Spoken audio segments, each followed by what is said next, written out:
Deux textes de loi encadrent le fonctionnement des organisations non gouvernementales au Cameroun.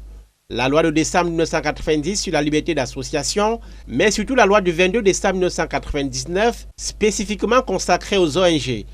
Par organisation non gouvernementale, cette loi entend une association ayant au moins 3 ans d'activité dans les secteurs économiques, social, juridique, culturel, éducatif, des droits de l'homme, entre autres.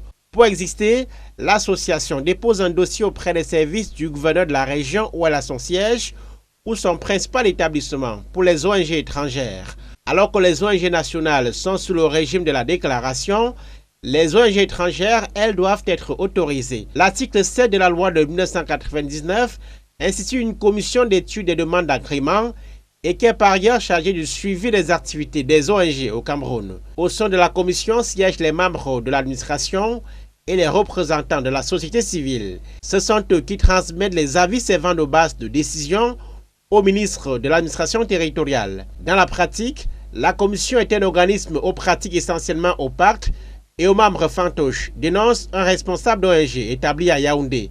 C'est pourtant cette commission qui doit par exemple s'assurer de la bonne utilisation des subventions reçues des pouvoirs publics. Pour ce qui est des financements des ONG justement, elles reçoivent des subventions des bailleurs de fonds sur le plan national et international. L'article 12 de la loi de 1999 les oblige à fournir les informations sur les ressources financières dont elles disposent ainsi que leur affectation aux activités, tout comme le contrôle par les organismes publics, notamment l'Agence nationale d'investigation financière, est un principe. Leurs rapports d'activité et leurs comptes financiers sont transmis annuellement au ministère des tutelles. En 2023, 72 ONG étaient légalement établies au Cameroun. Dans la société civile, on dénonce l'arbitraire qui gouverne l'étude des dossiers de demande d'agrément de ces organisations de la société civile. Sur le terrain, à peine une dizaine sont effectivement présentes par des activités.